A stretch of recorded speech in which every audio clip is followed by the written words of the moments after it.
ఆయన చెప్పినట్లుగా మరణించాడు, మూడో రోజు తిరిగి లేచి సజీవులుగా మనందరికీ నూతన జీవం ఇచ్చాడు. హల్లెలూయా.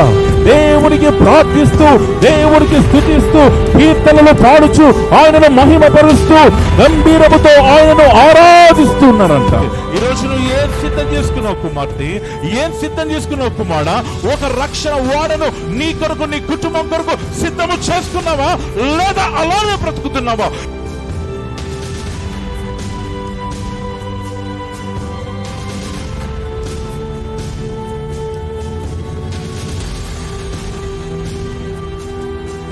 దేవునికి స్తోత్రం కలుగును గాక. హల్లెలూయా.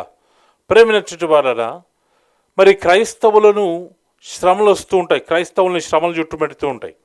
అయితే ఈ శ్రమలంట దేవుని దృష్టిలో మెచ్చుకోదగినదని దేవుని వాక్యం సెలవిస్తూ ఉంది. దేవునికి స్తోత్రం. హల్లెలూయా. చాలామంది క్రైస్తవ విశ్వాస జీవితంలో మనకు వస్తున్నటువంటి శ్రమలను బట్టి క్రైస్తవ జీవితంలో నుండి, ఆత్మీయ జీవితంలో నుండి పడిపోతూ ఉంటాం. ఈ శ్రమలను చూసి భయపడి క్రైస్తవ విశ్వాస జీవితంలో నుంచి వెనకడిగేస్తూ ఉంటాం.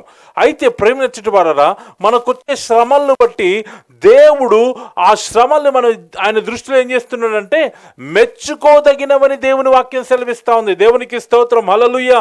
ఏమండి, క్రైస్తవులకి శ్రమలు ప్రతిరోజు మనము జీవించిన జీవిత కాలమల్లప్పుడు, మనము రక్షణలో ఉన్నంత వరకు, మనము ప్రభు చెంతకు చేరేంత వరకు ప్రతి క్రైస్తవుడికి శ్రమలు అనుదినము మనల్ని వెంటాడుతూ ఉంటాయి. దేవునికి స్తోత్రం. హల్లెలూయా.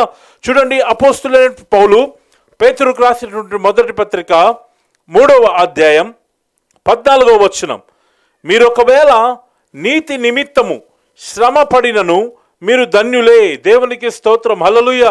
దేవుని వాక్యమే సెలవిస్తూ ఉంది, నిమిత్తము శ్రమ పడిన వారు ధన్యులు అంటుంది. దేవునికి మహిమ కలుగును గాక. హల్లెలూయా. అంటే ఏం చెప్తా ఉన్నాడంటే దేవుని వాక్యము, ఎవరైతే నీతిగా జీవిస్తారో, ఎవరైతే యథార్థముగా ఈ లోకంలో బ్రతికెదరో వారికి శ్రమలు ఖచ్చితంగా వస్తాయని దేవుని వాక్యము సెలవిస్తుంది. దేవునికి స్తోత్రం. హల్లెలూయా. ప్రియమైన వారలా, అబ్రహాము ఆయనను విశ్వసించాడు, అది అతనికి నీతిగా ఎంచబడను. దేవునికి మహిమ కలుగును గాక. హల్లెలూయా. యేసు క్రీస్తు నీతి సూర్యుడు, యేసు క్రీస్తు పరిశుద్ధుడు. ఆయనను వెంబడించుచున్న వారందరూ కూడా నీతి కలిగిన జీవితము జీవిస్తున్నారని అర్థము. ఆయనను సొంత రక్షకునిగా అంగీకరిస్తున్నారంటే నీతి జీవితములోకి అడుగు పెట్టారని అర్థము. ఆయనను సొంత రక్షకునిగా స్వీకరించి ఆయనను దేవునిగా స్వీకరిస్తున్నారంటే ఆయన యొక్క నీతిని వెంబడిస్తున్నారు అర్థము. దేవునికి స్తోత్రం. హల్లెలూయా. అట్టి నీతి కలిగిన జీవితం ఎవరైతే జీవిస్తారో, అట్టి యేసుక్రీస్తుని ఎవరైతే వెంబడిస్తున్నారో, అట్టి క్రీస్తుని ఎవరైతే దేవునిగా స్వీకరించి ఆయనను దేవునిగా భావిస్తున్నారో వారికి శ్రమలు తప్పవని దేవుని వాక్యము సెలవిస్తుంది. హల్లెలూయా. ఆ శ్రమలు దేవుని దృష్టిలో అవి మెచ్చుకోతగినవి. ఆ శ్రమలు, శ్రమ పడుచున్న వారికి, క్రైస్తవులకి అవి ధన్యకరముగా దేవుడు మార్చి ఉన్నాడు. దేవునికి మహిమ కలుగును గాక. హల్లెలూయా. ప్రియమైన వారలా, ఇక్కడ చదవబడిన లేఖనమును చూసినట్లయితే ఇదిగో మరి అపోస్తులైన పౌలు ఆయన సౌలుగా ఉన్నప్పుడు క్రైస్తవుల్ని హింసించాడు, బాధ పెట్టాడు. ఎప్పుడైతే ఆయన దమస్కు మార్గంలో యేసుక్రీస్తుని వెంబడించడం ప్రారంభించాడో ఆ తర్వాత ఆయనను అనేక శ్రమలు చుట్టుముట్టి ఉన్నాయి. దేవునికి స్తోత్రం. హల్లెలూయా. ఆ శ్రమలను బట్టి ఆయన అంటున్నాడు, నా మట్టుకు బ్రతుకున్నట్లయితే క్రీస్తు, నా మట్టుకు చావైతే లాభం అన్నాడు పౌలు గారు. ప్రేమించారా, బ్రతుకుతే యేసుక్రీస్తు కొరకే బ్రతకాలి, లేదా నేను చచ్చిపోతే అది దేవునికి లాభకరముగా ఆయన భావిస్తున్నాడు. దేవునికి మహిమ కలుగును గాక. హల్లెలూయా. కాబట్టి ప్రేమించబడిన క్రైస్తవులుగా నువ్వు ఎంచబడిన తర్వాత, ఇదిగో నీతిమంతులుగా మార్చబడిన తర్వాత, ఇదిగో శ్రమలు ఎక్కడి నుంచో ప్రారంభంగా నీ ఇంటిలో నుంచే ప్రారంభమవుతాయండి. చాలా మంది అంటూ ఉంటారు, ఏంటండి యేసుక్రీస్తు నమ్మావు, యేసుక్రీస్తు చాలా తక్కువవాడు కదా అని చాలా మంది మాట్లాడుతూ ఉంటారు. వేటిని గురించి నువ్వు ఆలోచించవలసిన అవసరం లేదు. నువ్వు నీతిమంతునిగా మార్చబడ్డావు. నీతిమంతునిగా ఎప్పుడైతే మార్చబడిన తర్వాత లోకములో అపవాది వారి యొక్క మనుషులను వదిలివేసి ఇదిగో నీతిమంతునిగా చేయబడిన నీ యొద్దకు వాని బాణములు విసురుతూ ఉంటారు రోజు. ఎలాగైనా నువ్వు నీతి తప్పి యేసుక్రీస్తు యొక్క మార్గంలో నుండి పక్కకు వచ్చేయాలి, యేసుక్రీస్తు మార్గంలో నుండి త్రొట్టిల్లిపోవాలని వాడు అనుదినము నీ మీద శ్రమలు, వేదనలు, అవమానాలు, నిందలు అనే బాణాలు రోజు వేస్తూ ఉంటాడు. అయితే ప్రియ సహోదరి సహోదరుడా, ఆ బాణములు నీకు తగలనివ్వకుండా దేవుడు తన దూతను అడ్డుగా ఉంచాడు. దేవునికి స్తోత్రం, హల్లెలూయా. ప్రేమించటి వారరా, మరొక విషయం చదువుకుందాము. యాకోబు 1వ అధ్యాయం 3వ వచనం చదువుకుందాము. యాకోబు 1వ అధ్యాయం 3వ వచనం. మీరు నానా విధములైన శోధనల్లో పడినప్పుడు అది మహా ఆనందమని ఎంచుకొనుడి. దేవునికి స్తోత్రం కలుగునుగాక, హల్లెలూయా.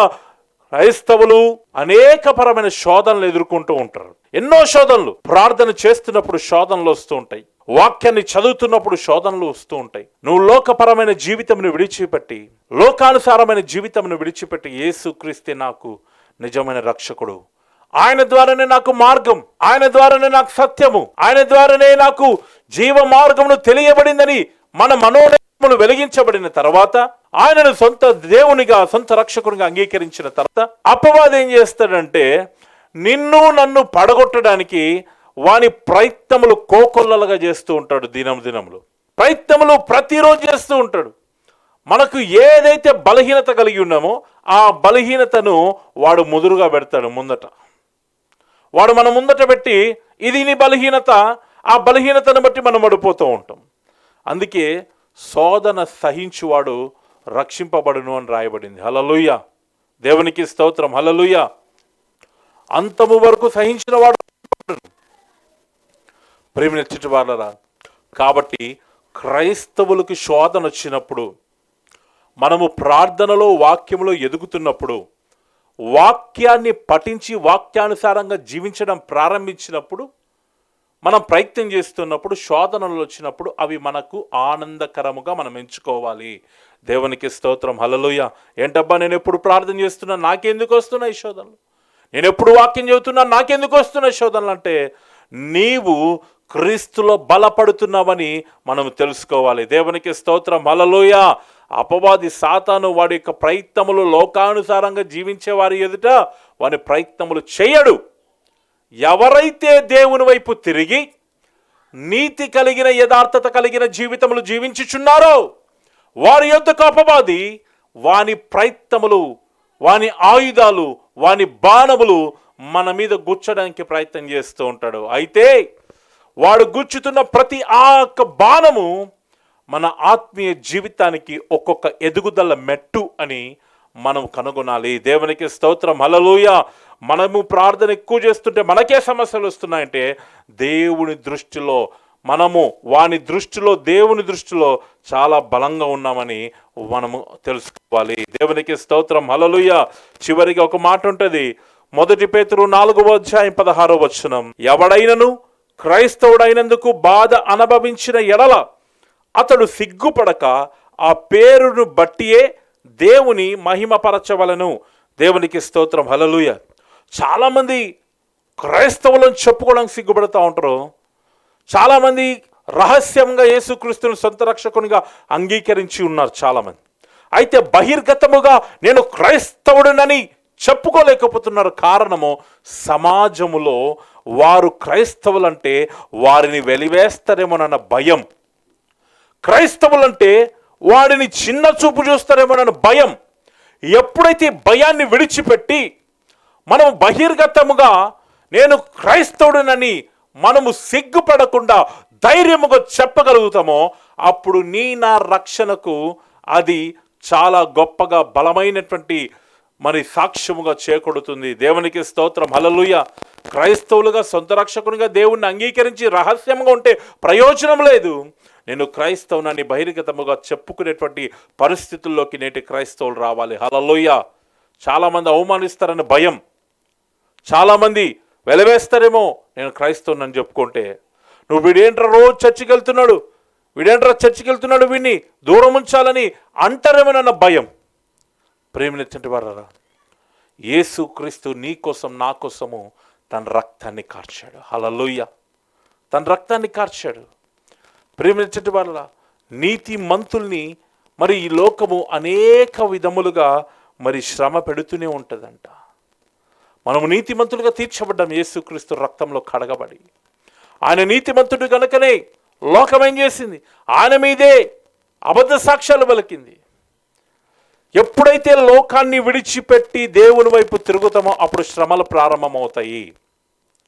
యేసుక్రీస్తు లోకంలో నీతిమంతుడిగా జీవించినందుకు ఆయనకు లోకమేసిన శిక్ష ఏంటో తెలుసా? శిలువ మరణము.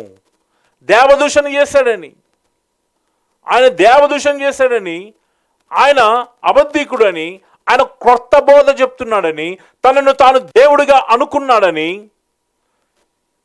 ఈ యొక్క సాక్ష్యాలు చెప్పి క్రీస్తుని శిలువ కప్పచెప్పారు. ప్రేమినట్టు వల్ల ఆయన నీతిమంతుడిగా జీవించాడు. నీతిమంతుడిగా జీవించినాడు గనుకనే ఆయనకు శ్రమలు తప్పలేదు. అలాంటి యేసుక్రీస్తుని వెంబడిస్తున్న మనకు కూడా శ్రమలు తప్పవు. కాబట్టి క్రైస్తవులుగా మనం జీవిస్తున్నప్పుడు క్రైస్తవులము అని చెప్పుకొనుటకు ఏమాత్రం సిగ్గుపడక ధైర్యంగా చెప్పుకోవడానికి మనం ముందుండాలి. దేవునికి స్తోత్రం, హల్లెలూయా. ప్రేమినచ్చటి వారరా, కాబట్టి శోధనలో పడినప్పుడు అది మనకు ఆనందముగా మనం ఎంచాలి. ఎలాగైనా సరే ఈ శోధనలో నుంచి దేవుడు నన్ను లేవనెత్తుతాడని ధైర్యంగా ఉండాలి. హల్లెలూయా. యోబుకొచ్చిన శ్రమలండి, యోబుకొచ్చిన శోధనలండి. మనకొచ్చిన శ్రమలు శ్రమలే కాదు, యోబుకొచ్చే శ్రమలు, యోబుకొచ్చే శోధనలు, అభిశోధనలు, అభిశ్రమలంటే కట్టుకున్న భార్య సైతము వదిలిపెట్టిపోయింది. స్నేహితులు వచ్చి భయంకరంగా దూషిస్తున్నారు. కానీ యోబు దేవుని యందు విశ్వాసము, తన నీతిని విడిచిపెట్టకుండా దేవుని యందు నిలబడగలిగాడు. దేవునికి స్తోత్రం, హల్లెలూయా, హల్లెలూయా. ప్రేమినచ్చటి వారరా, పౌలు జీవితంలోకి క్రీస్తుని ఎప్పుడైతే వెంబడించిన తర్వాతనో అనేకమైన శ్రమలు ఎదుర్కొన్నాడు. అనేక విధములుగా హింసించారు, బాధ పెట్టారు, కొట్టారు, రాళ్లతో కొండపై నుంచి పడేశారు. ఎందుకోసం ఎంచుకున్నాడు ఇవన్నీ కూడా? యేసుక్రీస్తు నిజమైన దేవుడు, ఆయన నీతిమంతుడు గనక ఎన్ని వేదనలు వచ్చినా నీతిగా బ్రతుకుతున్న వారి జీవితంలోకి అపనిందలు తీసుకొని వచ్చి వాడిని, నీతి కలిగిన వారిని సమాజములో వీడు అబద్ధీకురు, వీళ్ళు అబద్ధీకులు, వీరు అవినీతిపరులు, వీళ్ళు అనీతిమంతులు అని అపవాది చిత్రీకరించాలని వాడు ప్రతిరోజు క్రైస్తవుల మీద ప్రయత్నం చేస్తూనే ఉంటాడు. ఒక మాట గుర్తుంచుకోవాలి, మనకే ఎందుకు వస్తున్నాయంటే మనము దేవునిలో బలపడ్డామని నమ్మాలి. హల్లెలూయా, హల్లెలూయా. ప్రేమించటి వారలా, దేవునిలోకి మనము ఆయన సొంత రక్షకునిగా మనము స్వీకరించిన తర్వాత లోకమంతా మనల్ని వేరే చూస్తూ ఉంటుంది. ఎందుకు? మనము మంచి సన్మార్గంలో నడవడానికి మనము ముందుకు కొనసాగుతున్నాం. దేవునికి స్తోత్రం, హల్లెలూయా. కాబట్టి దేవుడు మన జీవితాల్లో అనేకమైనటువంటి శోధనలు వచ్చినా, అవి శ్రమలు వచ్చినా దేవుని దృష్టిలో అవి మెచ్చుకోదగినవి. దేవునికి స్తోత్రం, హల్లెలూయా. లోకంలో ఉన్నవారు మెచ్చుకోవాల్సిన అవసరం లేదు. లోకంలో ఉన్న ఎంతో తప్పు చేశారు, అందుకే వీనికి ఇంత భయంకరమైనటువంటి ఇబ్బందికరమైన పరిస్థితుల్లో వచ్చాయని లోకం అంటది. ఎస్, అలాగనే యోబుని అన్నారు. కానీ యోబు ఎలాంటి వాడో దేవునికి తెలుసు. యోబు ఏ తప్పు చేయలేదని తనకు తెలుసు. అందుకే ధైర్యముగా నిలబడగలిగాడు, నీతిమంతునిగానే జీవించగలిగాడు. దేవునికి స్తోత్రం, హల్లెలూయా. కాబట్టి ఈ నీతి కలిగిన జీవితం మనం జీవిస్తున్నప్పుడు శ్రమలు వచ్చినా, శోధనలు వచ్చినా, అవమానాలు వచ్చినా, అయిన వారు మనల్ని వెరివేసిన సంతోషముగా దేవునికి స్తోత్రం అని చెప్పుకుని హల్లెలూయా జీవితం నీవు నేను జీవించుదుముగాక. ఆమేన్, ఆమేన్, ఆమేన్.